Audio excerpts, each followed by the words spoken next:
Salut l'équipe, bienvenue pour un nouvel épisode de Équilibre et Performance. Et aujourd'hui, on se retrouve pour un épisode un peu particulier. Donc, on va sortir un peu du cadre du sport, même si Baptiste a un peu bossé dans le sport rapidement.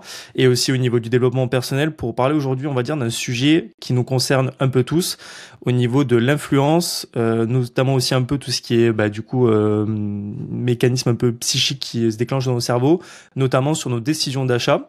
Et du coup, aujourd'hui, dans le cadre de mon mémoire, j'ai décidé du coup de recevoir Baptiste Noël, qui marie les neurosciences et le business en ligne, notamment sur LinkedIn.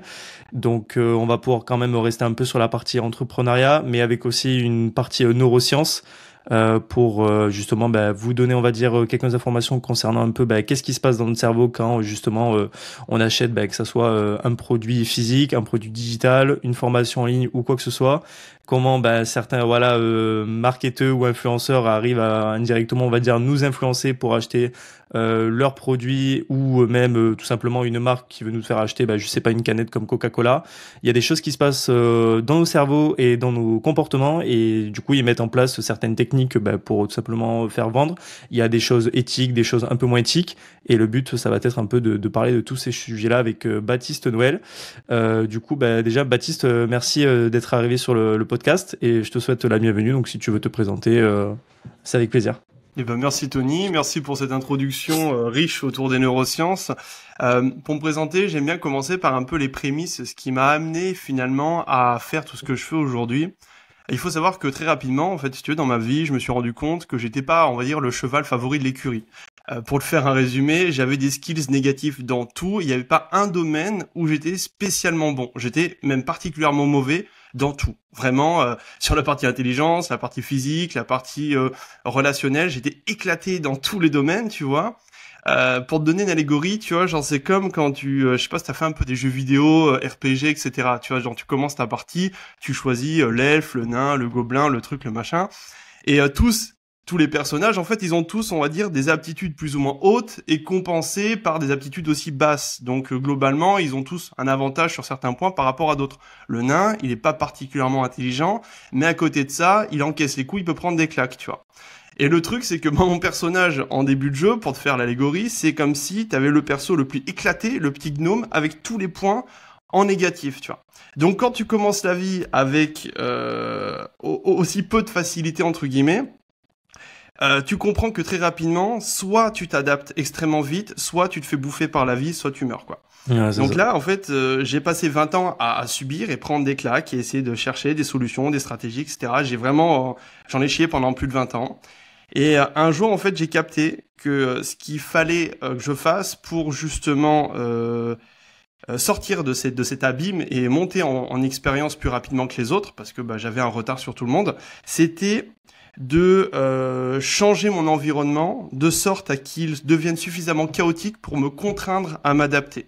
Ça, c'est très important parce que si tu veux, quand tu as des points négatifs dans tout, tu es obligé d'apprendre 10 fois plus vite que les autres. Sinon, en fait, ta courbe d'apprentissage, elle est extrêmement longue. Et donc, moi, j'étais obligé de trouver des hacks qui m'ont permis finalement d'aller plus vite, plus rapidement et de rattraper ce retard, tu vois. Et donc, tout ce que j'ai fait à partir de mes 20 ans, c'était de chercher un environnement qui me permette de monter en compétences, notamment autour des neurosciences, autour du sport, autour de tous les domaines de ma vie, beaucoup plus rapidement que la moyenne. Et donc, c'est pour ça que j'en suis à faire aujourd'hui ce que je fais aujourd'hui, c'est-à-dire autour des neurosciences, du business, etc. Tu Ouais, ouais. Je me reconnais, peut-être pas autant, je pense pas avoir commencé en étant jeune avec un personnage aussi entre guillemets bas dans ce que tu montres comme allégorie, mais je m'identifie quand même pas mal sur ça.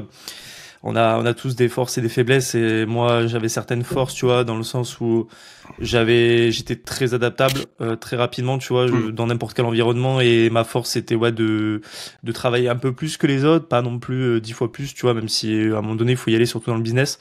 Mais ouais, c'est vrai que tu dois développer des skills, tu vois, c'est un peu vite fait. Si on doit reprendre le cas de Goggins, David Goggins, voilà, le mec qui avait rien de spécial, surtout qui avait beaucoup de kilos à perdre et tout quand il a commencé le sport.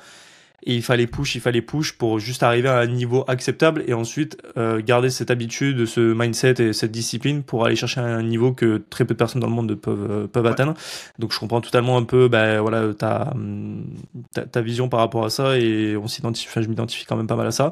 Et du coup on vient après tes 20 ans, t'as dû commencer déjà un peu les études et tu t'es dit, je vais faire un master un peu dans les neurosciences. Qu'est-ce qui t'avait attiré par rapport à tout ça? En fait, c'était une sorte de suite logique, tu vois. En gros, pour le situation initiale, pour contextualiser la chose, 19-20 ans, je sortais de mon bac, mon BTS, je pesais 50 kilos, 1m82, je travaillais à McDonald's, j'avais des phobies sociales, des anxiétés généralisées, bref, je commençais, tu vois, genre, c'était, ma vie commence à partir de là, tu vois. Et donc, bah, du coup, je me suis redirigé vers un master en sciences du sport, on pourra en parler un peu après, parce que j'ai découvert la musculation et j'ai justement essayé de me créer un environnement de sorte qui me contraigne à prendre ces kilos, changer ma forme physique, me sentir mieux dans mon corps, mieux dans mon esprit. Et en fait, le truc qui me manquait, c'était pendant le master, je me suis dit, putain, j'ai fait un master en sciences du sport, je vais prendre des points d'intelligence, tu vois. Surtout, je l'ai vu comme ça. J'ai monté des petits points et c'était pas suffisant. Parce qu'on va pas se mentir, STAPS, c'est cool, c'est intéressant. Master optimisation de la performance, c'est toujours plus poussé que ce que tu peux voir dans une licence. Mais moi, j'avais besoin vraiment, comme je te l'ai dit, d'un environnement qui me fasse me sentir extrêmement stupide pour me dire, frérot, t'es un mongol, il faut que tu deviennes plus intelligent. Et donc, j'ai cherché dans mon master en sciences du sport, les matières qui étaient les plus complexes. Et je me suis dit, je vais faire un autre master qui se focus sur ces matières. Il y avait dans mon master 2 matières essentielles, la biomécanique et les neurosciences. Biomécanique, ça me faisait saigner du nez, je détestais ça, mais je me voyais pas faire ça toute ma vie, donc je me disais, c'est hors de question que je fasse un master en bioméca. Et l'autre, c'était les neurosciences, où là, j'ai vu, putain, je me suis dit, c'est trop compliqué, c'est un enfer, c'est la matière la plus dure de mon master. Il faut que je me mette là-dedans. Donc j'ai postulé à un master en neurosciences cliniques, d'accord. J'ai été pris par chance parce que vraiment le responsable de formation, il m'a pris 2 jours après les sélections, il m'a dit frérot, t'as rien à foutre ici. Ici c'est des chercheurs, des médecins et des étudiants qui veulent faire des thèses à Harvard. Toi t'es un cassos, tu vas te faire éclater quoi. Et il m'a dit par contre j'aime ta motivation, t'as l'air d'avoir la hargne, donc je vais te laisser une chance. On verra. Je vais pas te donner plus de facilité, je vais juste te laisser les portes ouvertes. Et puis si ça marche, tant mieux. Si ça marche pas, bah je t'avais prévenu. Donc j'y suis allé avec ma bite un peu et mon couteau. En effet, je me suis fait éclater, mais tout le monde s'est fait éclater en fait pendant ce master. C'est, on va dire, le master, je dirais, le plus complexe de la région où j'étais. Vraiment, il était réputé pour être extrêmement difficile sur tous les domaines. J'ai réussi à le valider, je l'ai passé, c'était dur. J'ai perdu des points de vie, des points de QI, enfin bref. Mais ce master-là, si tu veux, m'a permis, pour revenir à ta question, de prendre en compétence. Parce que j'étais en effet dans un environnement de gens extrêmement doués, extrêmement intelligents. Des chercheurs à Harvard, des scientifiques de renom. J'étais à l'INSERM. J'ai côtoyé vraiment un milieu de personnes qui étaient en haut du panier niveau intelligence, niveau réflexion cognitive, pardon.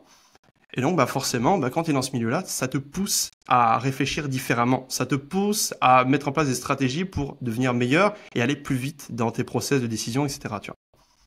Ouais, je vais bien te croire. Au cas où, petite remise en contexte aussi, je sais pas si tu l'as vu, mais moi aussi, du coup, j'ai fait STAPS, plus en management du sport. Donc, forcément, la biomécanique, je comprends que, voilà, ça t'est fait signer, voilà, rien que déjà moi, rien que la L2, L3, bon, ça va, j'ai fait quand même, bac assez avant, mais, t'as pas envie tu vas à STAPS, t'es pas content de faire la biomécanique si c'est pas quelque chose qui te passionne.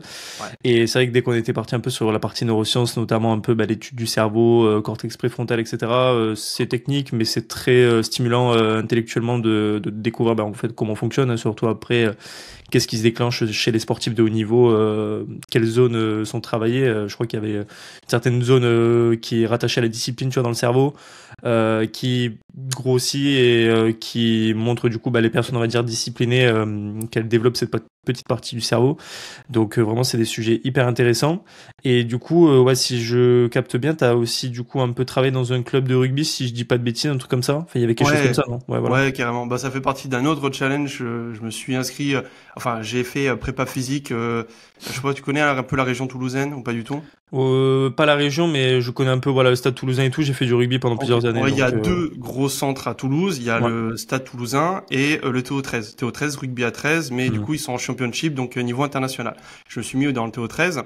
Et là, j'ai pris ce stage-là, pas pour prendre des skills de prépa physique, mais je me voyais pas devenir prépa physique de toute façon. C'est surtout pour travailler mon anxiété sociale. Je me suis dit, attends, j'ai des phobies sociales, j'arrive pas à parler devant un groupe de 2-3 personnes, donc il faut que j'arrive à me foutre dans un environnement toxique au possible pour me contraindre à, justement, à plus bégayer devant un groupe de personnes. Et vu que t'as fait du rugby, ça va te parler. L'environnement rugby, c'est très copain, c'est très jovial, convivial, etc. Mais du côté des joueurs, c'est cool. Du du côté de l'entraîneur, c'est il faut que je montre que j'ai suffisamment de couilles pour que 40 joueurs professionnels ou semi-professionnels me respectent et suivent mes séances et surtout m'accordent du crédit. Et ça, c'est extrêmement compliqué. Donc, je me suis retrouvé avec des phobies sociales, des anxiétés généralisées au milieu d'un stade de rugby à 18h le soir devant 40 joueurs de haut niveau qui te regardent comme ça et qu'attendent une chose, c'est que tu bégayes, à devoir leur faire un échauffement. Bah, je t'avoue que c'est pas compliqué, c'est plutôt compliqué, ça m'a donné des crises urticaires, c'était pas facile au début, mais ça m'a permis de débloquer tout ça, tu vois. Ouais, j'imagine que maintenant, potentiellement faire des conférences ou des masterminds ou des trucs comme ça, je pense que c'est du ça, pain béni. Voilà. Et en fait, c'est exactement ma stratégie, elle est là. En fait, c'est ce que j'appelle le worst scénario. Tu vas te foutre volontairement dans la pire situation possible pour que toutes les autres situations, ça soit du biscuit, tu vois, vraiment tu trouves ça facile. En fait, mets-toi une contrainte temporaire forte, et ensuite, bah tout pour débloquer ça sur du long terme, tu vois. Non, je comprends totalement. Ouais, c'est un peu d'ailleurs ce que je me suis mis cette année. Tu vois, Serge. En fait, tu vois, je fais un master marketing communication. Ouais. Je le sais très bien. Factuellement, pas énormément de valeur dans le monde du travail, mais j'étais ok avec ça. Et le but, c'était de chercher une alternance qui sortait du lot. Je l'ai trouvé. C'est comme ça d'ailleurs après que je t'ai connu toi au niveau de tes contenus, parce que j'avais pas mal de recherches à faire sur LinkedIn.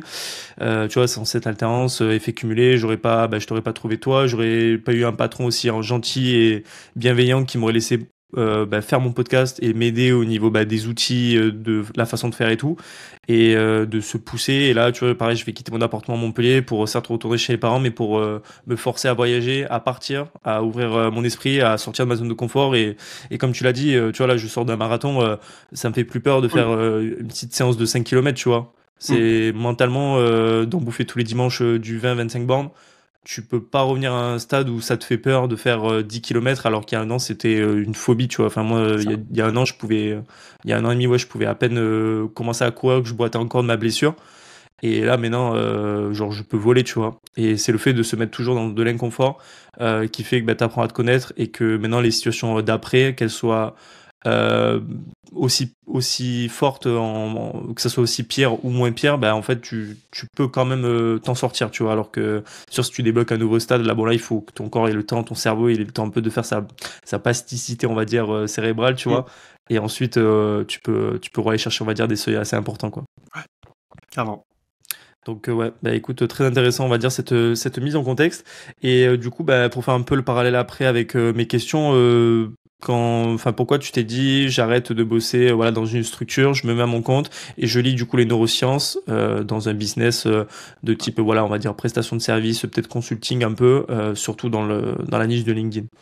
En fait, si tu veux, ça s'est fait j'ai pas conscientisé le truc, tu vois. Ok.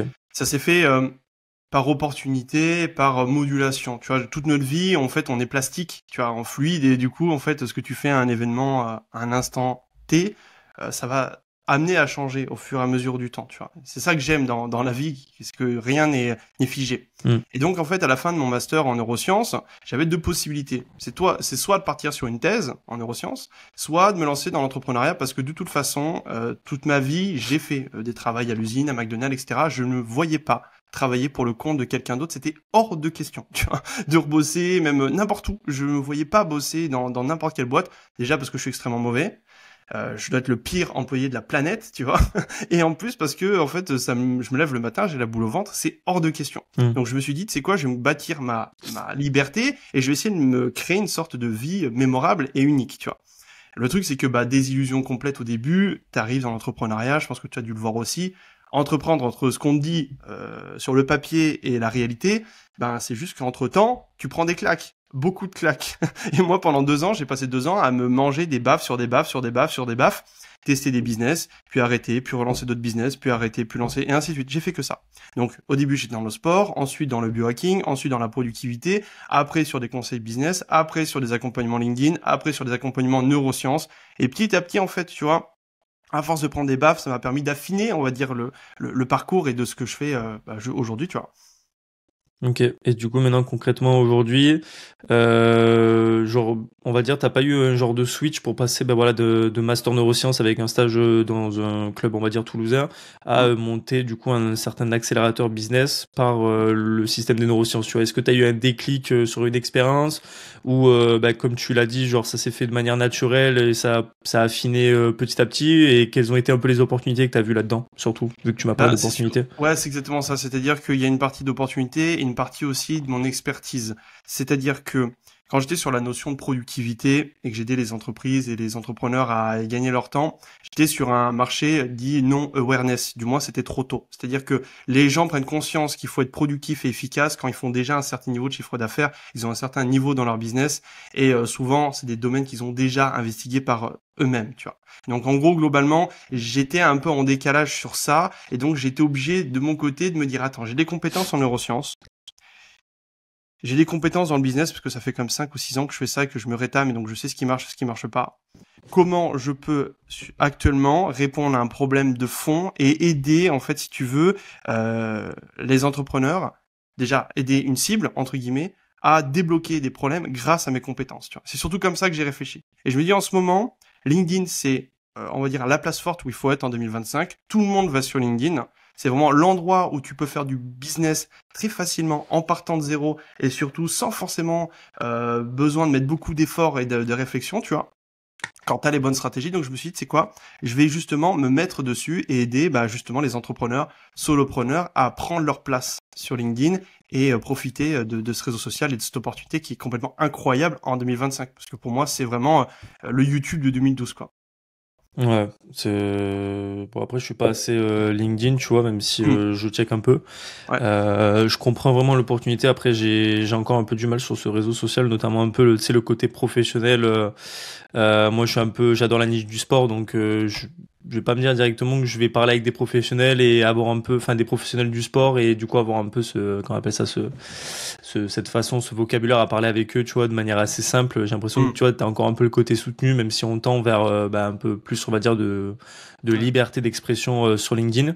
Mais en tout cas, oui, très intéressant et tout, le fait que ouais, tu t'es spécialisé là-dedans. Et puis, comme tu l'as dit, hein, c'est à force de te rétamer que t'as vu voilà, qu'il fallait aller dans tel truc. Puis je pense qu'aussi tu t'es beaucoup démarqué avec notamment t'es un peu tes infographies, on va dire, tes carousels Mm. qui sont très beaux, très qualitatifs et je pense que ça a attiré l'œil. Et d'ailleurs, une petite question tout bête, pas forcément plus que c'était fait exprès ou quoi que ce soit, mais c'est très beau visuellement. J'imagine que tu as bien joué sur les couleurs. Est-ce que tu avais quand même ce côté un peu neuromarketeur, cognitif quand tu faisais un peu tes contenus ou juste ça a coulé de source pour toi et il n'y avait pas le truc pas je dois vendre mais je dois faire un truc vraiment qui stimule les gens intellectuellement et etc. Ouais, c'est une très bonne question. En fait, si tu veux, quand tu crées du contenu, il faut pas le faire pour toi. Enfin, il faut prendre du plaisir dans le process, mais surtout te poser les bonnes questions. C'est-à-dire quel impact va avoir le post que je vais créer sur ma cible? Est-ce que ça va résoudre un problème?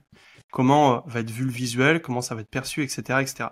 Et ça, en fait, moi, je l'ai fait inconsciemment parce que toutes ces connaissances, comme tu l'as dit, je les ai, donc je le fais, même si je le pose, je le mets en place et je le pratique. Mais en fait, à chaque fois que je crée un carrousel, j'essaie de le tourner de sorte que ça soit consultable comme une BD, un livre, une sorte de série Netflix, pour qu'en fait on prenne du plaisir, que ce soit visuel, attractif, dynamique, parce que l'attention, elle fonctionne comme ça en fait. Les gens sont égoïstes de base, tu vois, donc si tu Mm. veux attirer leur attention, il faut parler en fait à leur cerveau, il faut parler à leur processus attentionnel, c'est-à-dire est-ce qu'il y a un truc pour moi, est-ce que ça va m'aider dans quelque chose, est-ce que c'est compréhensible, est-ce que c'est actionnable, et donc si tu te poses pas ces questions simples et bêtes, clairement ton contenu il va être invisible et les gens vont pas s'arrêter dessus, tu vois. Donc c'est comme ça que je conçois mes posts, surtout pour aider et faire surtout attirer l'attention parce que globalement ce qui est visuel comme tu l'as très bien dit ça attire et bon en fait c'est un peu la preuve que ce que je fais fonctionne pas trop mal parce que c'est le premier truc que tu m'as dit sur mon contenu donc c'est cool. Ouais, non, c'est très beau visuellement et puis ouais, il y a aussi le truc de maintenant les carousels. Je trouve que ça revient un petit peu à la mode sur Instagram. LinkedIn, je pense que Ouais. ça ne bouge pas, tu vois. Ça sera toujours, je pense, au-dessus des reels qui sont mis en place sur LinkedIn. Et ouais, c'est très beau et j'imagine voilà, bah, tu calcules, mais t'essaies de voir peut-être, je dis une connerie, moins de 20 mots par infographie, histoire quand même que ça reste beau visuellement. La personne, elle puisse quand même aller slide la prochaine infographie, tout simplement, bah, voilà.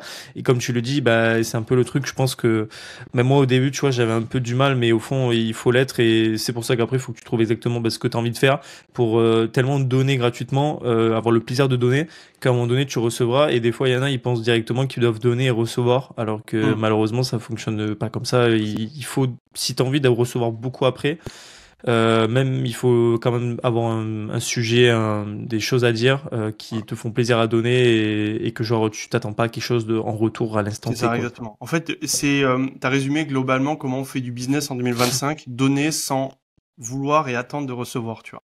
Si tu fais ça, t'as compris 90% du job, quoi. Après, t'as Ouais. plus qu'à mettre les bonnes stratégies. Les 10% restants, ça reste comme du travail. Mais si t'es dans une dynamique de vraiment vouloir aider les gens et débloquer des points précis, tu vois, et pas attendre des statistiques, des likes ou quoi que ce soit, des vanity métriques qui font juste flatter ton ego, ouais, je te dis, t'as rempli le contrat, quoi. Parce que derrière, en fait, ça te libère une charge mentale, tu fais le taf, et de toute façon, les gens vont venir à toi parce que t'es authentique et parce que t'es sincère dans ta démarche, tu Et c'est aussi un truc, là, j'ai entendu dans la conférence, je sais pas si tu connais Célina Vision. vois. Pas du tout. En gros, c'est une femme quand même qui a fait beaucoup parler d'elle sur la partie vraiment personal branding, où elle a accompagné des gros entrepreneurs, de grosses startups dans ça, donc purement du consulting.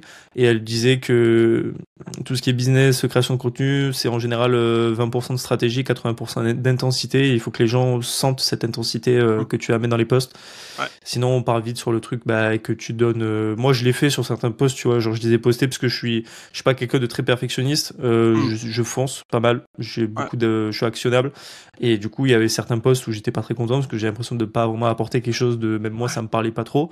Ouais. Je le postais et bon, après, je voyais que les chiffres étaient, bah, du coup, pas là et je me disais, bon, bah, il y avait quelque chose à améliorer, mec. Et du coup, bah, t'as juste, comme même dit ça marre, tu vois, ce que tu gagnes comme argent ou tu perds, c'est à la hauteur de ce que tu mérites, tu vois, à chaque fois. Ça. Donc il n'y a pas de mal à se le dire, il faut pas non plus que ça devienne malsain, mais voilà quoi, c'est totalement logique. Ouais.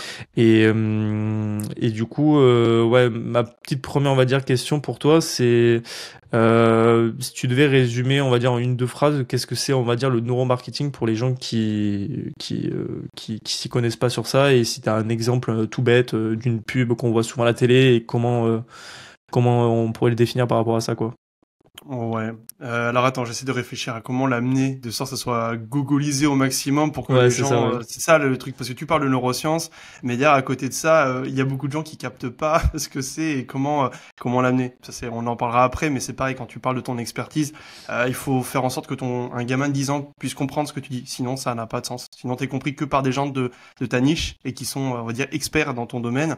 Mais tu parles pas à ta cible, tu parles juste à toi et à ton ego. Bref, tout ça pour revenir à ce que tu disais. En fait, le neuromarketing, c'est finalement utiliser les fonctionnants de base du cerveau humain, c'est-à-dire sur les prises de décision, sur les émotions, sur comment globalement les gens fonctionnent dans leur quotidien pour l'orienter de sorte à influencer les comportements d'achat et les amener à prendre des décisions, tu vois. Pour faire simple. C'est totalement ça, et que ouais du coup ça soit un peu non conscient, parce que le but c'est pas que la personne elle ait conscience qu'elle se fait du coup influencer, tu vois, pour acheter un produit. Donc ouais, c'est des mécanismes vraiment non conscients, et du coup d'un peu plus on va dire académique, les neuroscientifiques etc justement mettent en place des techniques d'identification avec des outils pour voir quels mécanismes cérébraux sont activés ou désactivés en fonction de certaines du coup publicités ou ventes, pour justement après orienter les stratégies marketing des marques. Donc voilà, moi je sais pas si tu en avais entendu parler, bon forcément j'ai check quelques études entre la différence entre Coca-Cola et Pepsi, un truc tout con, tu vois. Sur le point de vue cognitif, en termes de perception, tu veux dire? Ouais, perception, que genre en mode l'étude c'était un truc tout bête, ils mettaient deux verres de du coup un Coca et un Pepsi, et la personne ne savait pas, elle savait très bien que c'était du Coca ou du Pepsi, et la personne elle préférait toujours le verre de gauche par exemple. Parce qu'en fait elle avait le système de pensée on va dire de Coca-Cola, l'identification, la marque, le fait qu'elle soit tout le temps à la télé de partout, tu vois, qui fait qu'en fait elle choisira toujours le Coca-Cola quoi, juste parce que c'est la marque. Ouais, non, mais c'est intéressant. Mais ouais, j'avais pas vu cette étude. Moi, j'avais vu des études un peu en double aveugle, à peu près pareil, où ils te font tester deux produits différents, et en fonction de comment t'amènes le truc, les gens prennent des décisions différentes aussi. Mais ouais, non, c'est passionnant, c'est hyper intéressant. Ouais. Ouais, ouais, et pareil, tu vois, Red Bull, comment ils ont quand même réussi à... J'en consomme de temps en temps, tu vois, du Red Bull, mais beaucoup Ouais, moins qu'avant, notamment pour l'aspect caféine. Mais à quel point ils ont quand même réussi à amener un produit qui est certes énergisant, mais d'une consommation peut-être de 3 par jour, peut-être complètement néfaste pour la santé, ouais, à un produit qui te fait donner des ailes, etc. Tu vois, c'est la ouais, perception qu'on a. Je pense ouais, qu'on sait très bien que ça ne donne pas des ailes, juste c'est pour faire, on va dire, voilà, des métaphores ou des comparaisons pour te dire que ça va donner le boost ouais. d'énergie que tu as besoin, quoi. Ils sont très forts parce que, bah, en fait, toutes ces marques-là vendent avec de l'émotion, tu vois. Genre, par exemple, tu vois, genre, il y a tu sais, les fameux réels TikTok en mode Nike ne vend pas des chaussures, ils vendent de l'inspiration. Red Bull ne vend pas des boissons, ils vendent du dépassement, tu vois ce que je veux dire. Ouais, Mais sport c'est pas extrême, totalement etc. faux. Tu vois, ouais, Ouais, exactement, totalement. c'est pas totalement faux et c'est même complètement vrai. C'est-à-dire que, et même j'ai une anecdote sur Red Bull, sur leur lancement. Ils jouent tous sur l'émotionnel parce qu'en fait les décisions sont prises avec des émotions, tu vois. Red Bull, tu sais qu'ils ont commencé à, on va dire, tricher leur campagne marketing en prenant juste des canettes vides, d'accord, et en les disposant dans des boîtes de nuit. Tu vois, il y a des mecs qui passaient, ils prenaient des canettes vides, ils les disposaient un petit peu dans les toilettes, etc., dans les poubelles, pour faire genre que les gens consommaient. Et du coup, tu vas dans les chiottes, tu vois une canette de Red Bull, tu dis putain, il y a plein de canettes partout, tout le monde en consomme, tu dis ah bah tiens, je veux ça, tu vois. Et du coup, bah en fait, Ouais, et là, social euh, proof direct, là. par mimétisme, en fait, les gens sont mis à consommer du coup des canettes de Red Bull, et c'est ça qui est hyper intéressant dans leur campagne. Et c'est là où il faut être novateur sur la partie business. Si t'es innovant dans tes ads, innovant dans ton business, donc utilise les neurosciences pour te démarquer du lot, tu feras plus que 99% de tes concurrents, tu vois, et tu arriveras à te démarquer, tu vois. Tu deviendras une sorte d'anomalie. Moi, ce que je conseille à tous les entrepreneurs, sans parler de grosses boîtes, de start-up, de Coca-Cola, c'est cette notion, euh, ouais, c'est ça, d'anomalie. Devenez une sorte cherchez de l'anomalisation, c'est-à-dire une sorte d'entité qu'on regarde comme étrange, comme différente, comme complètement différenciable de ce qu'on voit d'habitude. Et c'est ça, Mm. en fait, qui attire l'attention. Les gens bizarres, les gens qui ressemblent pas à la masse, c'est ceux qu'on regarde le plus et qui intéressent le plus grand nombre de personnes, tu vois. Ouais, parce qu'après, il y a aussi un peu, bah, du coup, l'identification qui se fait. C'est pour ça Mm. que, en ce moment, l'authenticité, entre guillemets, le personal branding, un peu à la sauce vlog marche autant. Parce qu'en fait, on en a marre, ben, on en reparlera après, mais on en a marre un peu, voilà, de tout ce qui est influence, etc. pour juste vendre des produits. On veut revenir Mm. sur quelque chose de beaucoup plus naturel, qui correspond tout simplement à l'humain. Et on sait en plus qu'avec ben, l'arrivée de l'IA, il y a beaucoup de choses qui font que ben, on va commencer à capter un peu quand c'est une IA qui parle, tu vois, que ça soit dans le Ouais. texte. Moi, j'ai fait cette erreur au début de pas forcément reparler avec mes mots, de pas réutiliser une IA pour avoir peut-être un langage plus soutenu, plus adapté à moi, peut-être pour voilà. Et du coup, bah, ça fait que tu rencontres. Moi, j'ai déjà des potes qui se sont fait griller ou même quand Mm. t'es jeune. Maintenant, nous, on n'avait pas ça à l'époque, mais mon frère il a 17 ans. Il y a un collègue à lui qui s'est fait strike en anglais parce que il avait un langage complètement abusé pour son âge. Je dis pas qu'il était nul, mais comparé à son niveau de base, la prof, elle a vite ticté, quoi. Et en plus, elle est un minimum tenue à jour. Tu vois, c'est des trucs tout bêtes. Et du coup, c'est là où ce truc d'authenticité, tu vois, va vraiment primer. C'est pour ça que le personal branding, je pense, marche Ouais. autant et que ça soit sur LinkedIn, voire TikTok ou même, je dis une bêtise, sur Twitter, marchera. C'est, Mm. Clairement. Et en plus, c'est ce que la transition que tu as faite, elle est parfaite. C'est-à-dire que l'IA est en train d'arriver en masse et souvent ce qui se passe c'est que quand il y a une tendance qui arrive, elle sature et les gens vont chercher l'opposé, ils vont chercher la polarité. Et donc la polarité à de l'IA à une sorte de ce qu'on appelle l'uncanny valley, c'est-à-dire le sorte de dérangement quand tu vois quelque chose qui ressemble à de l'humain mais qui n'est pas humain et du coup tu sais tu te sens pas à l'aise avec ça, et ben tu vas chercher au contraire des gens avec une personnalité beaucoup plus forte, des personnalités beaucoup plus mémorables qui polarisent, tu vois. Et ça c'est hyper important en 2025 de conscientiser ça et surtout de l'appliquer. On est vraiment dans une ère du personal brand et plus vous serez capable de chercher ce qui fait de vous quelqu'un de différent, plus vous allez réussir et faire de l'argent, quoi. ouais, non, totalement, totalement. Et du coup, ouais, par rapport aussi, bah, pour revenir, j'avais une petite question, bah, par rapport aussi, ouais, au côté émotionnel. Sur une échelle de 1 à 10, à combien tu estimerais son degré d'importance, l'émotion dans un acte d'achat d'une personne? Bah, de N'importe toute quoi. façon, tu sais, il y a deux camps, tu sais, prise de décision émotionnelle et rationnelle. Et en fait, toutes les décisions sont prises sur des émotions. Toutes, 100% des décisions sont émotionnelles. Tu vois, il n'y a pas de rationalité, quoi que ce soit. Même quand c'est rationnel, c'est pris avec des émotions parce que le rationnel rassure, le rationnel joue aussi sur des émotions, tu vois. Ouais, ouais. Il y a des études qui sont hyper intéressantes. Je crois que c'est Damasio qui faisait ça. Je veux pas dire de bêtises parce que ça fait longtemps que j'ai étudié les choses. Ouais, Mais justement, on je essayait note au cas où. ouais, on essayait de voir un petit peu, tu vois, genre on disait oui, mais du coup, les personnes qui n'ont pas d'émotions prennent de meilleures décisions. Ça, dans l'entrepreneuriat, on va te l'entendre beaucoup. Pour prendre des décisions, faut pas mettre tes émotions de côté. Il y a justement des études qui ont montré que les personnes qui avaient notamment des ablations des zones qui étaient dans le traitement des émotions au niveau de l'amygdale, etc. Ok, ça porte un nom. J'ai plus le nom, encore une fois, parce que ça fait 4 ans maintenant que j'ai passé mon master. Ça porte un nom, cette ablation-là. Et si tu veux, ces gens-là, en fait, on leur faisait des études, des protocoles très simples. On leur demandait de prendre des décisions sur des comportements, des trucs très simples. Et ils faisaient n'importe quoi. N'importe quoi, tu vois. Parce qu'ils étaient incapables de prendre de bonnes décisions parce qu'ils avaient ce traitement-là qui était plus tout fonctionnel, tu vois. Ouais, ça a inhibé certaines zones du cerveau, on va dire, qui n'étaient plus rattachées au côté émotionnel, quoi. C'était limite un pur robot, quoi.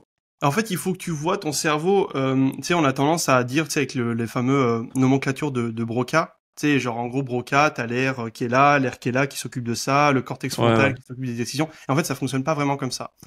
Il y a des travaux qui sont hyper intéressants, de Hugh Dufo notamment, qui montrent que le cerveau, il est plutôt interconnecté. Ce qu'on appelle le connectome. Vous pouvez regarder des photos, c'est magnifique, photos de connectome sur Internet. Et en fait, on voit que le cerveau, en fait, c'est pas juste une sorte de boule. Ah non, oui, c'est des circuits de partout. C'est comme un arbre, un peu une arborescence qui est connectée de partout. Ouais. Exactement. Non, il y a des afférences. En fait, c'est des circuits de substances blanches, des afférences frontopariétales, temporo-occipitales. Enfin bref, tout est interconnecté. Et en fait, si tu veux, quand tu coupes une partie, ça coupe aussi un bout du circuit, quoi. Ouais. C'est comme si, par exemple, tu avais la fibre dans une maison, bah tu coupes un moment de la fibre, bah ça fait tout sauter, tu vois, et ça plante pas mal. Donc, faut faire gaffe à ça. C'est ça. Donc, pour revenir à ce que je te disais au niveau des émotions, bah une fois qu'en fait t'as ce centre-là qui est plus efficient, bah tout derrière le processus décisionnel est complètement altéré parce que il y a une partie de la boucle qui est plus fonctionnelle, tu vois. Non mais totalement, ouais, je vois ce que tu veux dire et ouais, c'est vrai que c'est là où du coup on vient certains on va dire comportements moins éthiques que d'autres et basés sur on va dire les émotions que ce soit la peur, la frustration et la colère. En général, c'est là où en général, on va pas se mentir, en vente, on essaie d'appuyer sur son prospect pour lui faire comprendre l'intérêt de prendre un consulting, un produit quelconque, une formation et voilà et après il y a le côté forcément éthique où des fois ça pique un peu. Et ma petite question, tu vois, par rapport à ça, c'est tel que tu le mets en place toi dans ton entreprise ou dans ta création de contenu, c'est à quel point on va dire les sciences cognitives ont-elles permis de repenser la prospection, la vente ou la communication, tu vois. Est-ce que tu penses que ça a eu un réel impact pour les marques et du coup, est-ce que les influenceurs, les créateurs, etc., ou les formateurs le mettent en place ou ça reste quand même sur une entité assez forte, donc une marque, et que les créateurs de contenu n'en ont pas encore assez conscience de cette partie science cognitive, même si on peut pas vraiment le mesurer. Ouais, en fait, si tu veux, c'est hyper intéressant aussi ce point-là, c'est-à-dire que en fait, c'est une science complexe. La neuroscience, c'est une science dure, tu vois. Ça demande beaucoup de compétences. Et même moi, j'estime pas être suffisamment compétent pour parler du sujet, tu vois, pour te dire à quel point c'est complexe, tu vois. Et on est vraiment à l'âge de pierre des neurosciences parce qu'en fait, on peut pas faire d'études hyper approfondies parce que ça demande d'études invasives et on peut pas parce que sur le plan éthique, moi je me vois pas dire bonjour monsieur, on va vous ouvrir le cerveau et on va prendre des petits bouts et on va faire des analyses dessus. On peut pas, c'est pas possible. Donc on fait du post-mortem et on fait ça sur des animaux et on essaie de faire des rapprochements, des corrélations, c'est compliqué. Bref, pour revenir à ta question, en fait, si tu veux, oui, c'est une science dure, donc complexe, et donc, clairement, les gens ne maîtrisent pas. Derrière, il faut, en fait, souvent, les grosses boîtes, en fait, les grosses entreprises, Netflix, même Coca-Cola, Nike, les gros groupes, en fait, ils ont des experts, tu vois, ils ont des chercheurs, des scientifiques, des équipes de recherche dans leur domaine de la R&D ou peu importe, ils ont tout un pool de recherche qui leur permet du coup de mettre en place les bonnes stratégies, tu vois. Donc forcément, toi t'es solopreneur, t'as étudié un peu les neurosciences un peu au bac et en BTS ou autre, t'as des niveaux de connaissances qui sont relativement bas par rapport à tout ça, tu vois. Mais par contre, c'est extrêmement puissant. Moi de mon côté, si tu veux, ça a changé complètement ma façon de faire du business. notamment tout ce qui est pré-framing. Je sais pas si ça te parle. Le pré-framing, c'est, si tu veux, tu m'entends bien? Ouais, c'est good? Ouais, je t'entends, il y a pas de souci. Ouais. Le pré-framing, c'est, si tu veux, le travail en amont qui va permettre, si tu veux, de faire prendre conscience à ton prospect, ta cible, que tu es la bonne personne pour l'aider.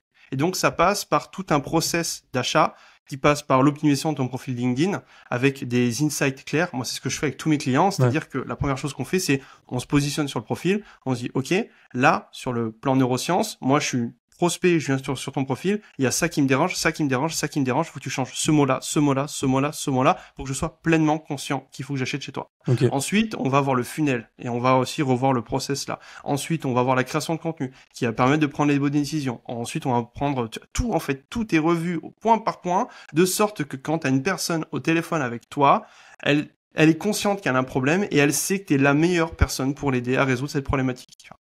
Ouais, je vois, ouais, c'est vraiment ce truc un peu de pour l'utiliser au mieux, ça serait un mind map, tu vois.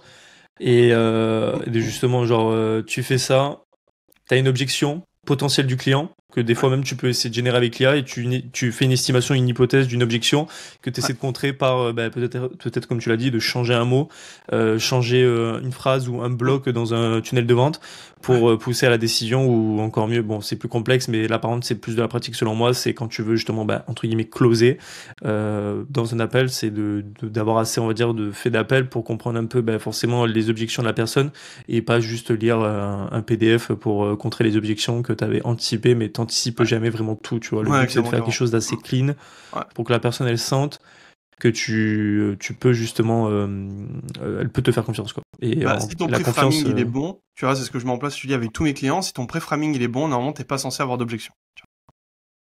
Parce qu'en fait, tu vois, la plupart des objections, c'est un manque de clarté. Tu vois. Par exemple, l'objection du prix. Du prix, voilà. C'est juste parce que la personne n'a pas compris la valeur de ton service. Donc tu l'as pas assez amené. Dans ton pré-framing, t'as dans ta création de contenu des posts où tu montres les résultats de tes clients et que tu montres que globalement le coût de l'inaction, le coût justement du fait qu'ils passent pas à l'action est beaucoup plus important que le coût d'action entre guillemets. En fait ils vont prendre des décisions rapidement, tu vois. Si tu lui dis, écoute, dans 3 mois, là, tu vas perdre plus de 20 000 balles sur LinkedIn, du temps et de l'énergie, etc. Par contre, tu vois, genre, si tu passes chez moi, ça coûte 3, 4 000, 5 000 euros et tu gagnes 2 ans sur tes résultats, tu vois. Ah ouais, donc, tu vois, le switch, il est rapide, tu vois. Il se dit, oh, putain, je gagne 2 ans de travail, d'intensité, d'effort, d'énergie et surtout de temps. Vas-y, go, tu vois.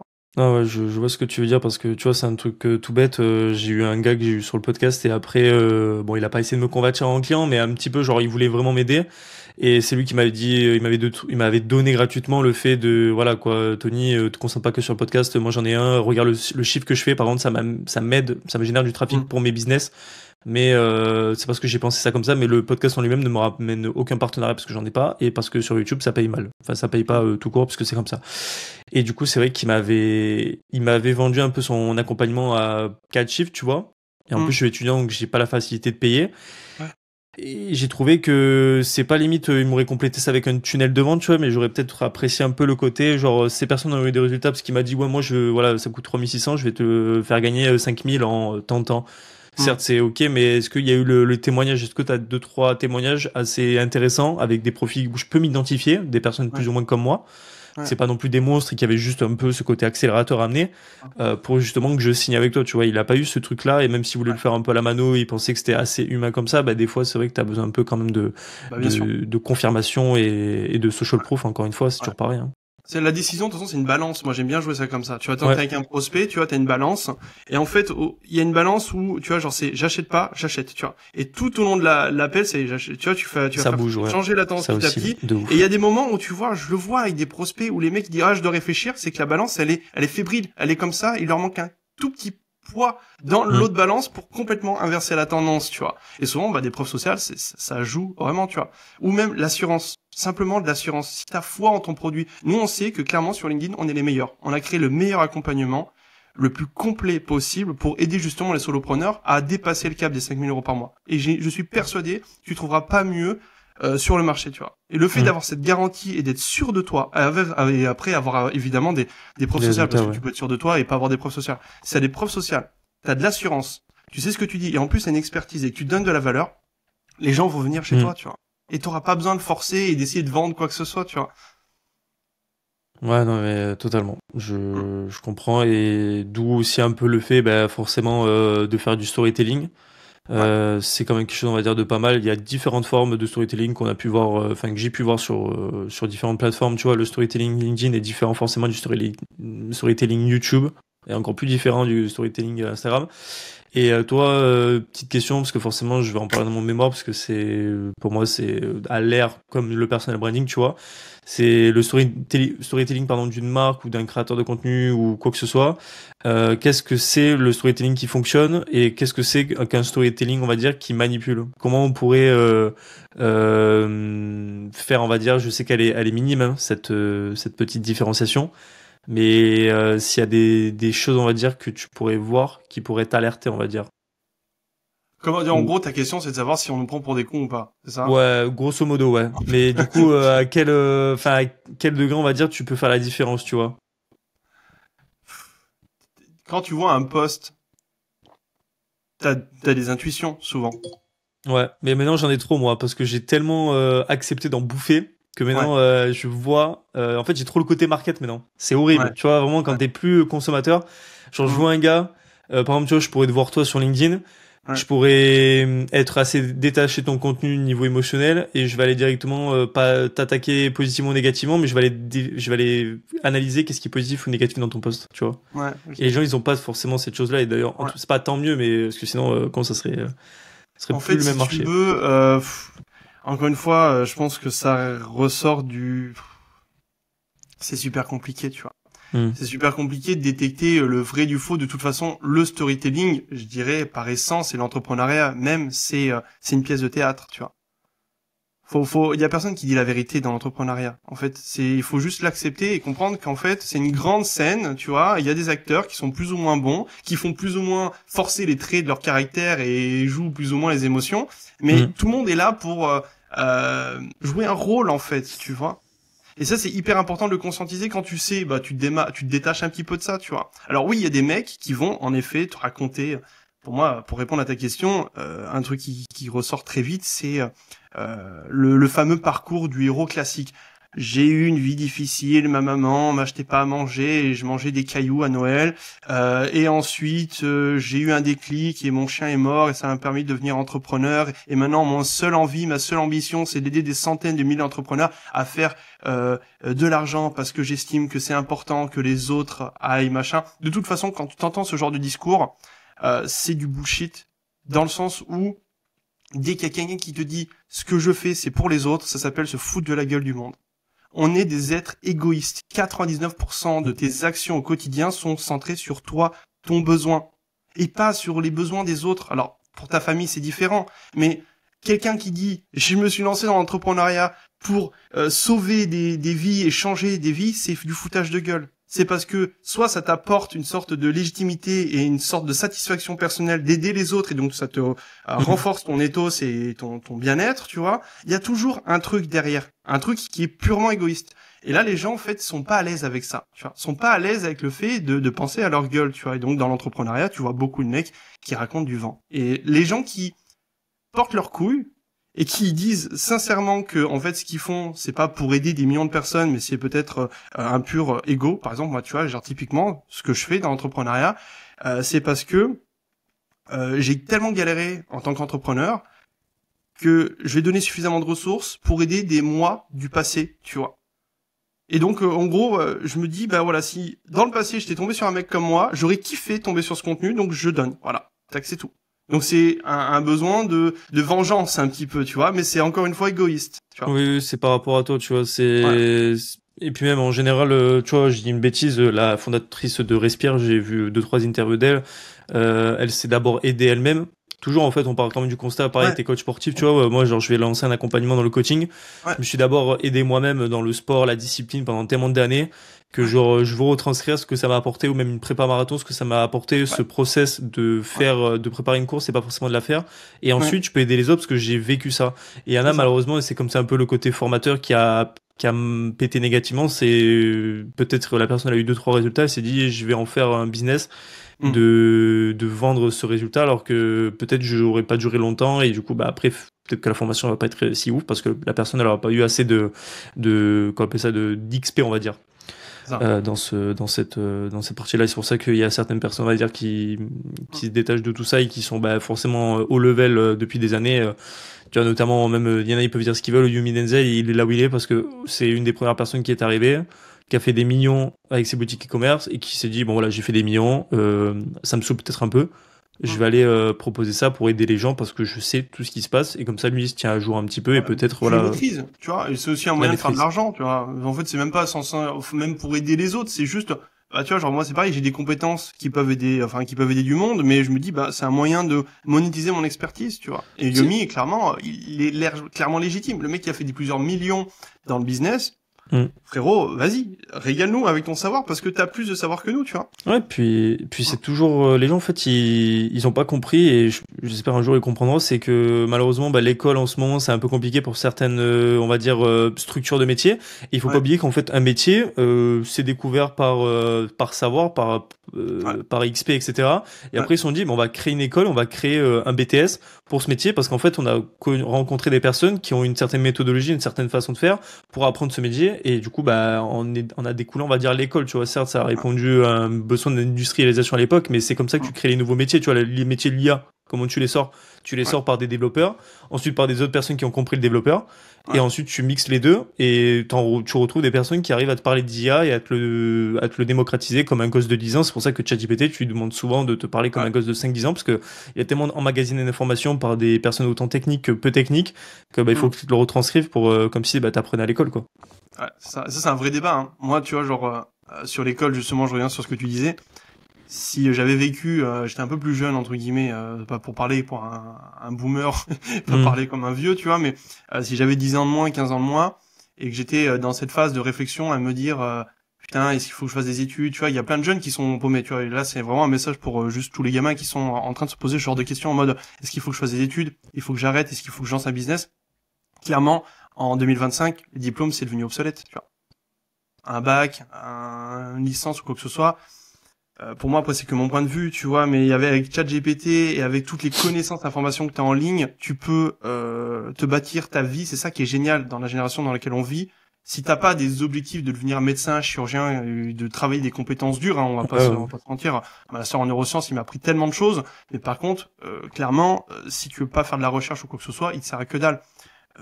Lance-toi le plus tôt possible, casse-toi la gueule vite, et ça fera le taf, tu vois.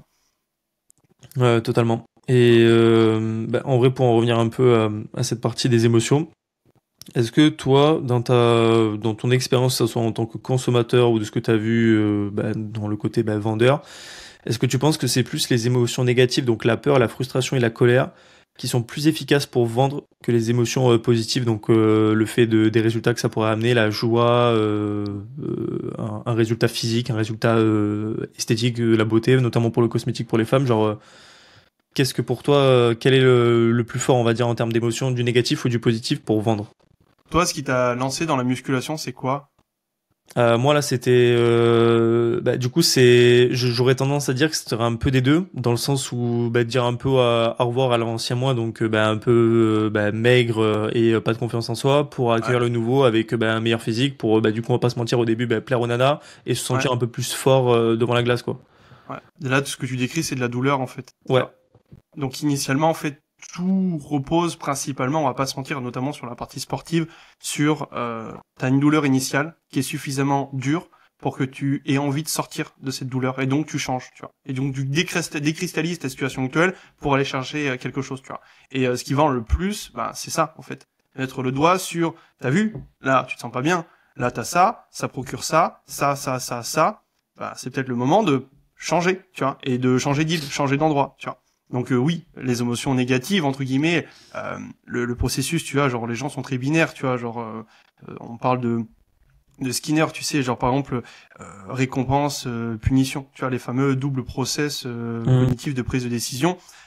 Soit on évite la douleur, soit on se dirige vers de la récompense. Et le truc, c'est que l'évitement de la douleur, c'est quand même très très fort, tu vois, très très très très fort. Tu vois. Moi, je cible vraiment des Tu vois, ma cible principale, c'est des solopreneurs qui sont brillants, qui ont de l'expertise, qui sont bons dans ce qu'ils font, qui passent du temps et de l'énergie à créer du contenu, chercher des clients, etc., mais ça résonne pas, tu vois.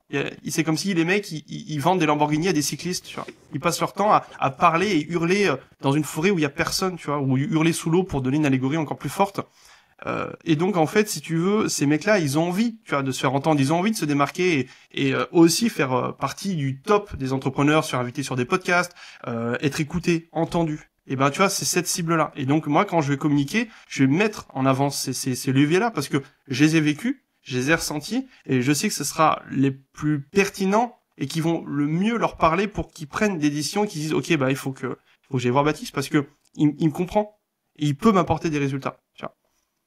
Ouais, je vois, j'ai été un peu dans, je crois que c'est celui que j'ai eu justement qui voulait me proposer coaching, il m'a souvent parlé du syndrome un peu du sauveur, tu vois, où t'as envie de, entre guillemets, sauver les gens, mais des fois t'es peut-être pas dans la bonne niche, ou je dis une bêtise, dans le bon réseau social pour, parler de tes propos, exposer tes propos et que ça résonne avec les gens.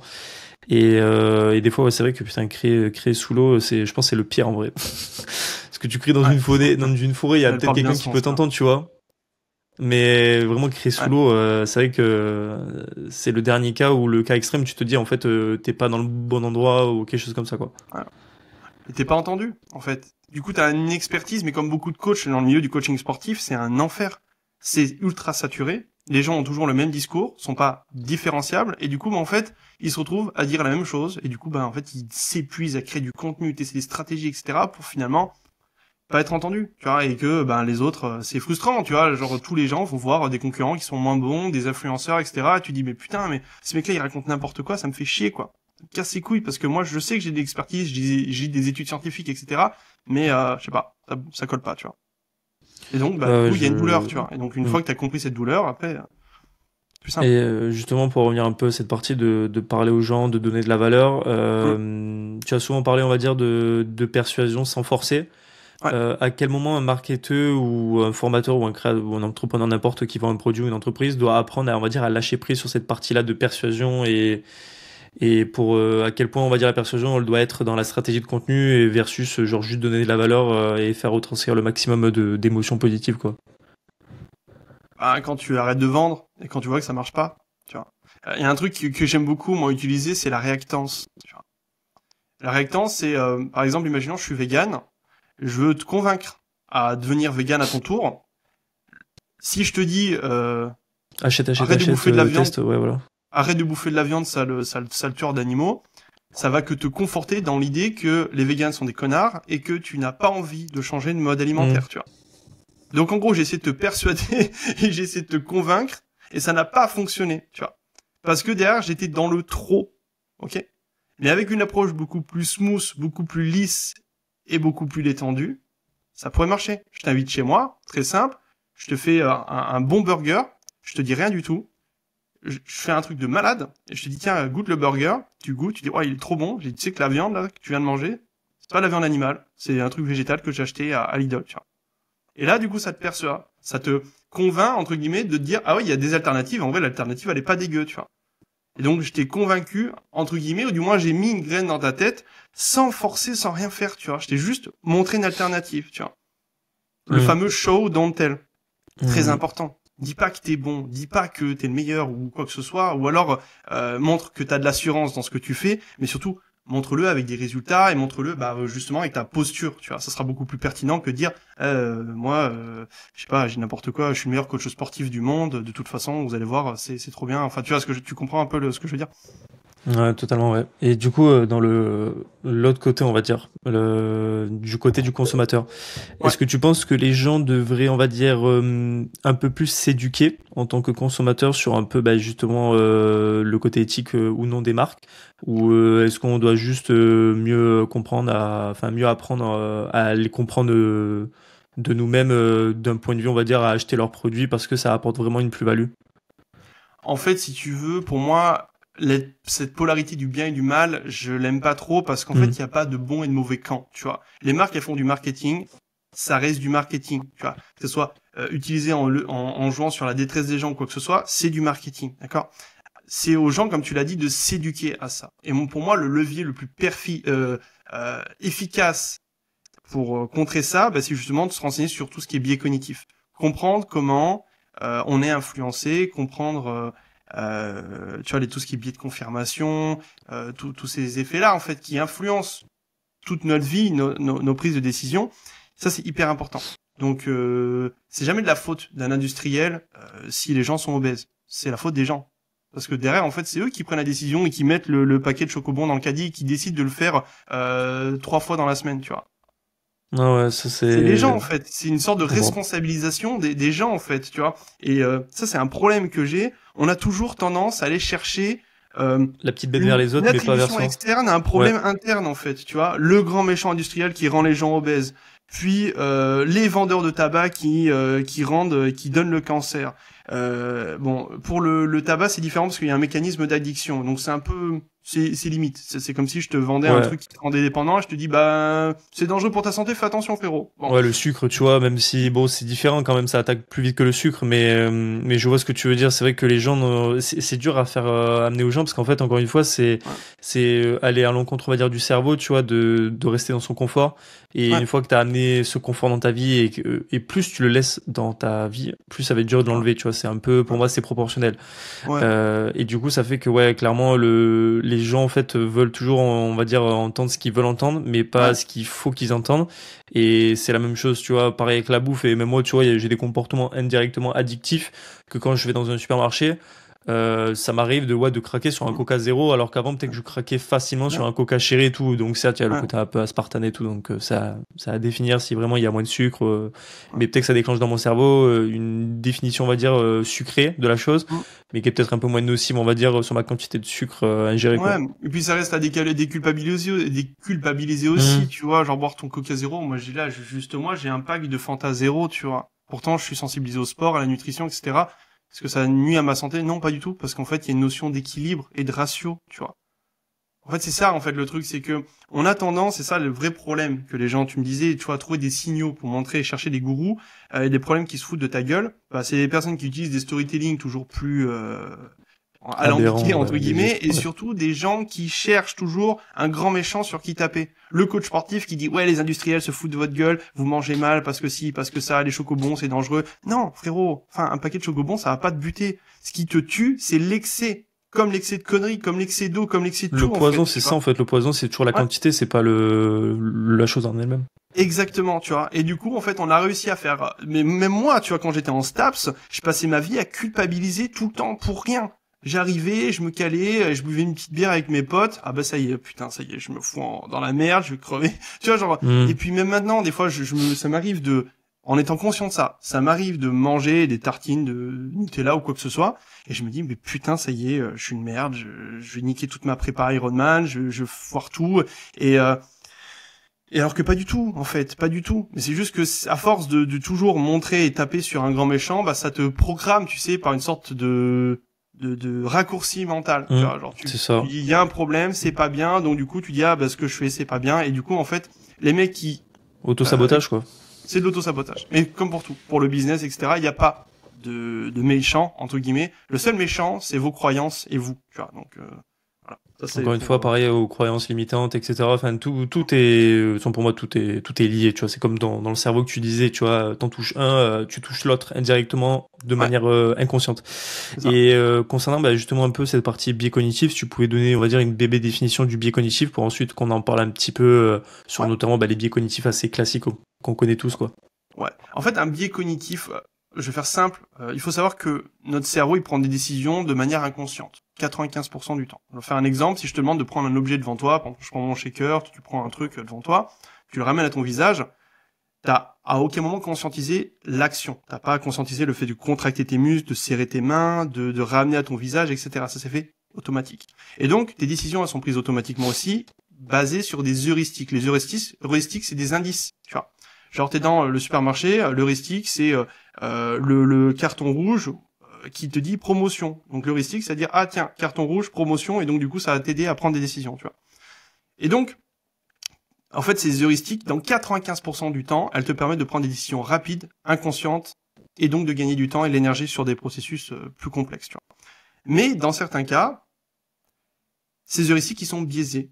ils sont en décalage par rapport à la réalité. Par exemple, quand tu regardes une illusion d'optique, tu sais, la fameuse robe blanche et dorée et bleue et noire. Je sais pas si tu vois cette fameuse illusion d'optique là. Il y a des gens qui voient une robe blanche et dorée et d'autres qui la voient bleue et noire. Tu vois, vous pouvez regarder. Je vois pas pour la robe, mais j'imagine que c'est fait pareil aussi pour un autre objet avec une certaine couleur. Ou des fois on te dit, oh regarde cette, je sais pas, cette bouteille, elle est verte, alors que quelqu'un va la penser plus bleu, je sais pas quoi. Et en fait, il y a un décalage entre ta perception et la réalité. Ouais. Et donc ça, c'est valable aussi pour tes pensées. C'est-à-dire que on va te dire, par exemple, ça c'est un truc qui revient souvent.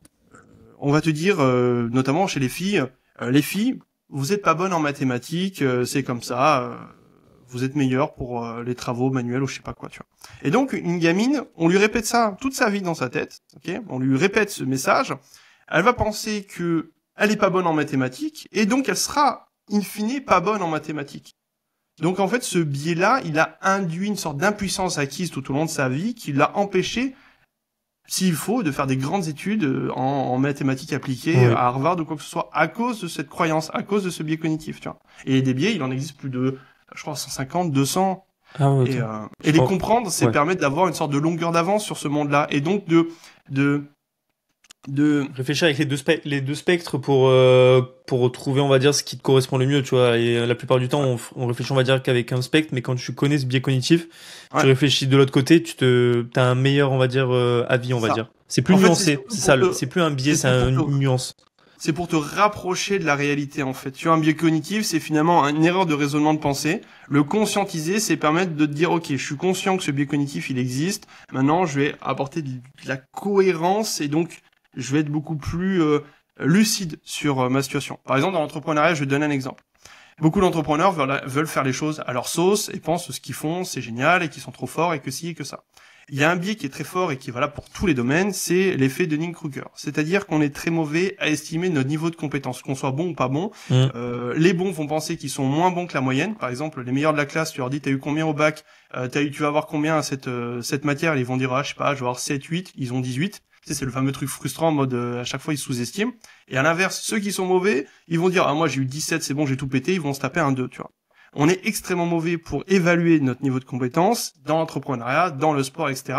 Et c'est pour ça que ceux qui très tôt pensent qu'ils se démontrent sont ceux qui vont le plus rapidement possible se planter. Et dès que tu sais ça, tu sais que bah moi, dès que je suis en train, dans des phases d'apprentissage, je me retrouve à me dire, ça va, je gère bien. J'ai ce truc en tête qui me dit, en fait, je suis éclaté au sol. Donc là, c'est le moment d'apprendre, tu vois, et c'est le moment de te taire, mon garçon, et de monter un peu en compétence. Tu vois ce que je veux dire?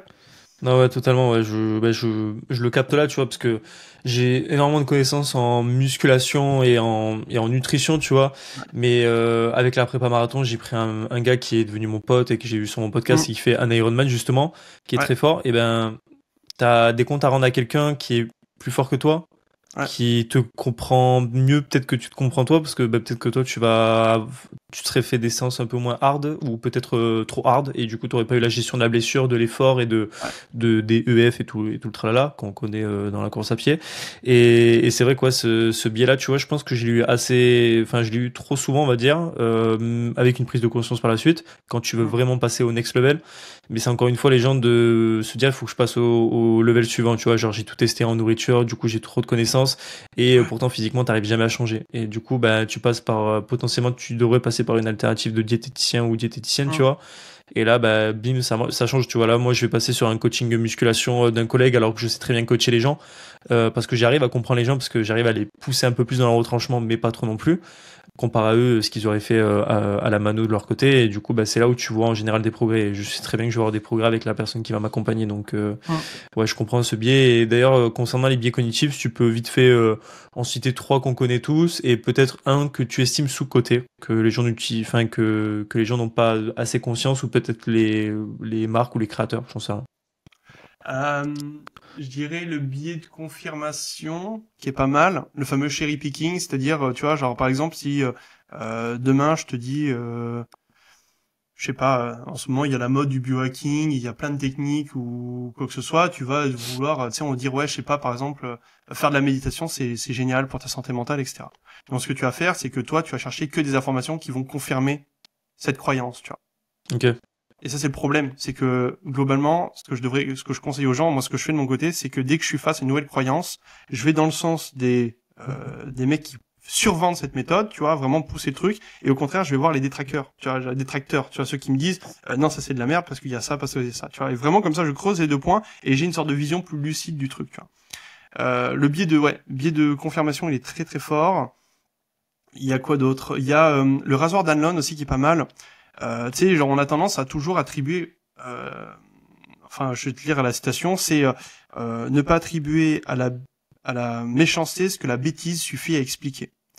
Ça veut dire quoi? Ça veut dire que, tu vois, pour le Covid, on a eu beaucoup de complotistes qui ont dit, le Covid c'est quelque chose, complot mondial pour tester les trucs, les machins. J'ai entendu des trucs de malade, tu vois. Et pourtant, moi, j'étais dans un centre de recherche à l'époque, j'étais à l'INSERM, et j'avais des équipes avec qui je collaborais, qui travaillaient justement sur des protocoles pour le Covid, donc qui étaient vraiment dans le truc, dans la matrice, tu vois, qui étaient sur des protocoles de recherche, et on mentait, on dit oui, mais c'est du mensonge, on fait croire que si, que ça, etc. Parce qu'il y avait plein d'incohérences dans le Covid, on nous disait de mettre les masques, pas mettre les masques, etc., etc. Et ça, ce besoin de cohérence aussi, c'est un biais cognitif. Et donc les gens se disent, vu qu'il n'y a pas de cohérence, c'est forcément un mensonge. Alors que c'est peut-être juste une incompétence, en fait. C'est juste, en fait, t'étais face à un État qui était complètement à la ramasse complet dans la gestion de la crise sanitaire, tu vois. Et donc, t'étais là à croire qu'ils étaient avec des mauvaises intentions, alors que c'était juste des gaulements qui étaient incapables de gérer un truc correctement, tu vois. Et qui se sont pris trop tard. Oui, et puis on va dire, on a déjà eu la situation de la grippe et tout, tu vois, mais c'est quand même encore une fois un nouveau virus que genre il faut que tu t'adaptes. Et du coup, peut-être dans l'histoire il y a un nouveau corona, peut-être qu'on sera beaucoup plus préparé avec peut-être des méthodes un peu moins bêtes sur le coup. Mais ouais, c'est vrai que ce biais est très intéressant et c'est pas un biais cognitif, mais tu sais aussi le côté un peu FOMO, tu vois, fear of missing, tu vois, out. Ça c'est juste, oui, c'est un levier de persuasion, tu vois. Ouais, ça c'est vraiment Le le manquer truc. quelque chose, etc. Ouais. Et ça c'est sur un truc sur lequel il faut faire attention, tu vois. Avec les crypto-monnaies, les machins, etc.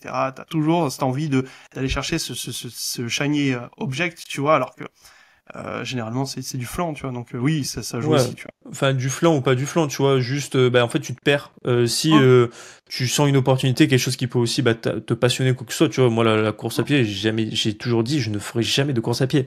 Ouais. Et je me suis pris de court par juste tester, j'ai vu les bienfaits que ça pourrait m'apporter. Bon allez, on teste un peu, on teste un peu, on teste un peu.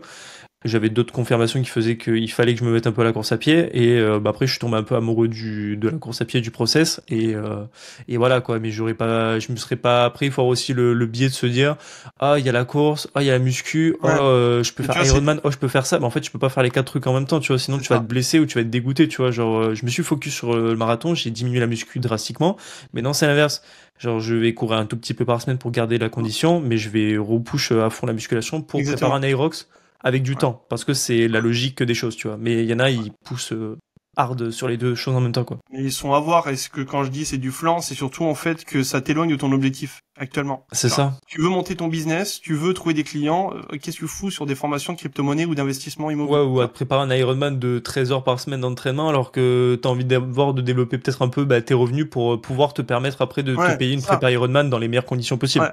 Tu vois, Un genre truc tout moi c'est ce bête. que je fais, tu vois, Oui, genre je voilà. peux préparer un Ironman parce que in fine en fait j'ai l'écosystème qui me permet de gagner euh, très bien ma vie en bossant 2-3 heures par jour, tu vois.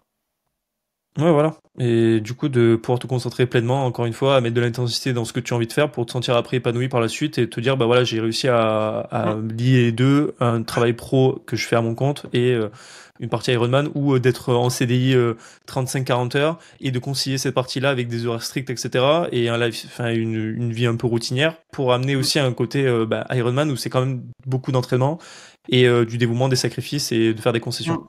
Ouais. Clairement. Ah mais totalement. Et du coup, ouais, pour, on va dire, finir un peu à la fin, c'est est-ce que tu avais peut-être une pub ou peut-être, je sais pas, une campagne marketing type ads d'une marque ou d'un influenceur ou quoi que ce soit qui t'a marqué dernièrement? Et en quoi elle t'a marqué au niveau un peu, ton côté un peu marketeur, tu vois, aux neurosciences où tu sens que ça a été très bien pensé.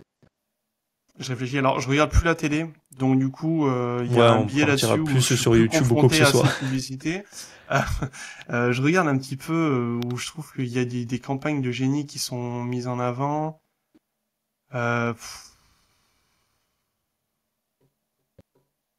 Si, il y a un truc tout con. Un truc tout con, et je pense que tu l'as dû le voir, c'est les fameux jeux mobiles. Ouais. Tu sais, les jeux mobiles, tu vois, t'as une pub de jeu, et tu vois des trucs qui n'ont rien à voir, tu vois, genre l'archer qui tire dans un truc, etc.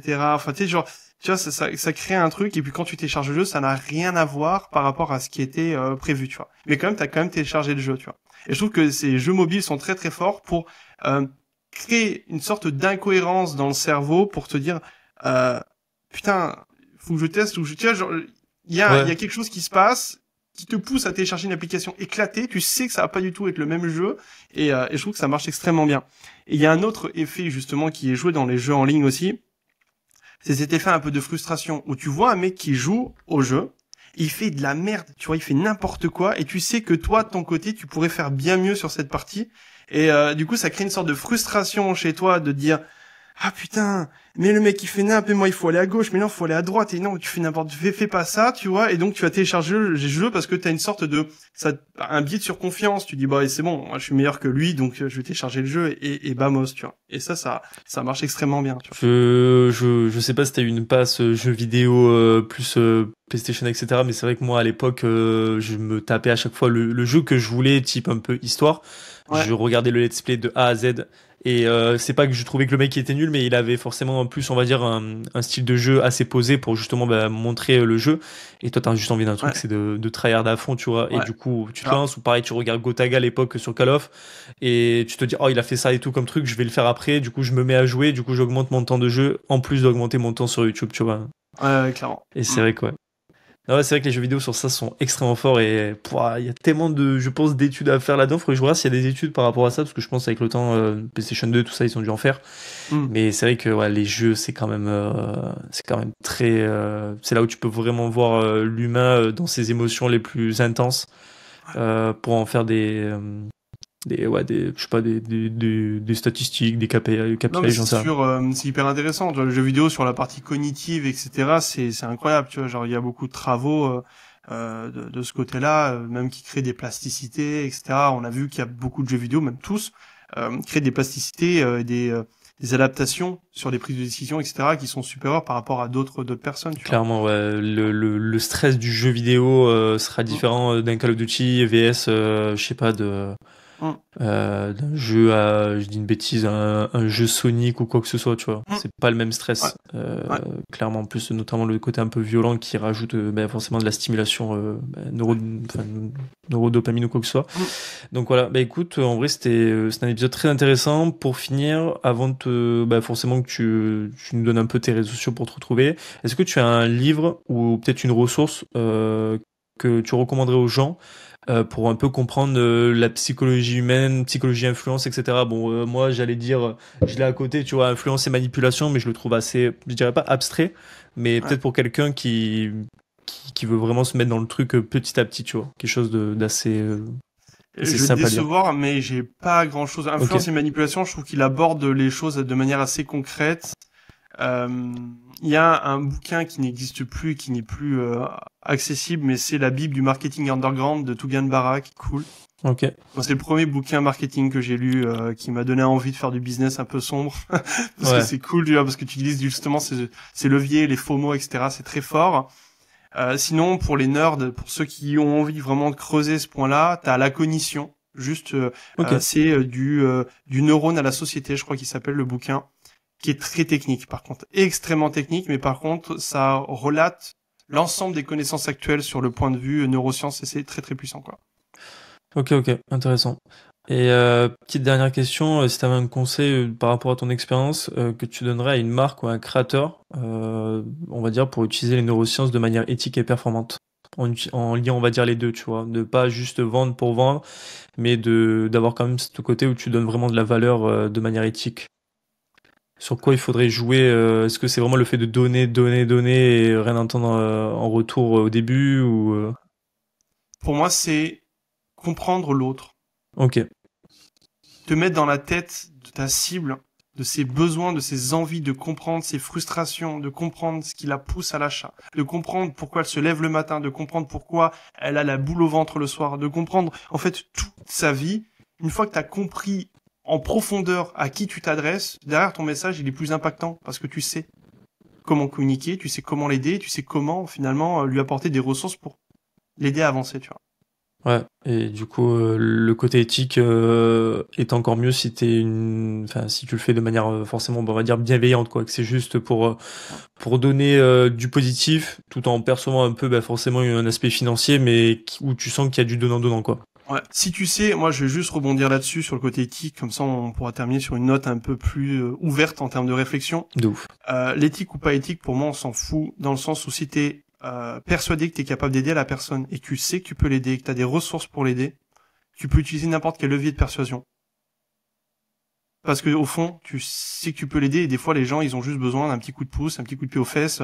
Donc tu vois, il y a pas de dans le marketing, il y a pas d'éthique, tu vois. Alors évidemment, si tu utilises la détresse émotionnelle pour vendre, ça dépend comment tu l'utilises, tu vois. Mais c'est des leviers, ça reste des leviers tant que la personne elle arrive à la fin elle est contente et qu'elle a un résultat, une transformation, bah go quoi. Ouais, je vois ce que tu veux dire, ouais. Mais malheureusement, bon, il y a des choses qui font que, bon, il y a de tout, il faut de tout pour faire un monde, mais il y a des choses un peu moins éthiques, mais encore une fois, c'est ta perception à toi. Et du coup, peut-être que Puis les les gens gens ils en vont face, apprendre, tu vois. Genre moi je me suis fait avoir par des accompagnements qui m'ont vendu du rêve, etc., ouais, ou etc. du MLM, tu Mais vois, moi, je me suis fait avoir par le MLM, mais ça m'a ouvert ouais, l'esprit sur ouais. tout ça, tu vois. Ouais, c'est ça, tu prends conscience et puis tu dis ben c'est par l'erreur que tu apprends, c'est pas Ouais, en les gens, réussissant toute ta vie que tu ouais, apprends des trucs, tu vois. Parce que ceux qui réussissent toute leur vie sans échec, en général, ils vont jamais trop loin. Tu vois, les premiers de la classe ou les boss un peu famous du collège, ils font quoi en ce moment? Ils bossent à Lidl ou ils font les 3-8 dans une usine, tu vois. Parce que derrière, ouais, en fait, ils n'ont jamais été trop confrontés à l'échec, donc bah forcément, ils sont jamais trop remis en question. c'est Donc si ça. tu prends des claques et que tu fais des erreurs, ben et que tu te fais avoir par du marketing un peu frauduleux, ben c'est de ta faute, ça t'apprendra et puis tu feras mieux la prochaine fois. Ouais, et puis il faut pas, tu peux en vouloir un petit peu à la personne par rapport au fait que peut-être que c'était pas assez éthique pour toi, mais il faut t'en Ouais. vouloir à toi, tu vois. Et puis encore une fois, c'est vrai que, tel que tu l'as dit, vraiment les gens au collège qui étaient mais plus forts que moi Ouais. ou au lycée, tu vois, le bac et que j'ai galéré ma vie à avoir ce bac et que quand je suis Ouais. arrivé à Stab, j'étais dans mon élément Ouais. et que c'était beaucoup plus facile. Et là, les gens, ils étaient beaucoup moins, pas moins forts que moi, mais pas, le level s'est rééquilibré. Et C'est j'en ai ça. vu, oui, qui avaient 17, 18 au bac et qui arrivent en médecine et c'est plus la même sauce, en fait, parce que t'as pas eu la discipline que moi de bosser 8-9 heures par jour pour préparer un examen. Moi, je te le refais quand tu veux. Après, il y en Mm. a, malheureusement ça, et du coup, bah, ça fait ils vont dans une voie un peu moins compliquée parce que ça implique beaucoup moins de responsabilités, de travail, etc. Clairement. Non, je comprends tout à fait. Bah écoute, merci beaucoup en tout cas pour ton intervention, c'était hyper pertinent et ça a beaucoup m'aider pour le mémoire. Et bah, tout simplement pour en finir, on peut te retrouver où sur les réseaux?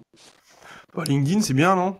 C'est Venez bien, sur ouais. LinkedIn, on va se régaler, je vous donne des ressources. Vous pouvez me retrouver sur YouTube, là je commence à publier un petit peu sur YouTube, je donne, on va dire, d'autres applications. Plutôt, si vous êtes plus à l'aise avec la vidéo, venez sur YouTube et comme ça on se régale, on se met bien, quoi. Ouais, et du coup, tu repostes aussi sur Instagram. Ouais, Tes moi, contenus. Instagram, Ouais. c'est pour faire mieux, tu vois. Je mets des vidéos, je m'éclate, mais sans prétention, Ouais, sans... tu testes un peu, quoi. Tu Ouais, je testes un m'amuse. peu et après tu vois ce qui marcherait sur LinkedIn ou ce que tu pourrais peaufiner sur Exactement, YouTube. ouais, c'est ça. Ouais. Ok, ça marche. Bah écoute, merci beaucoup pour ton temps, mec. Et puis, bah, je vous dis à la prochaine équipe pour un nouvel épisode.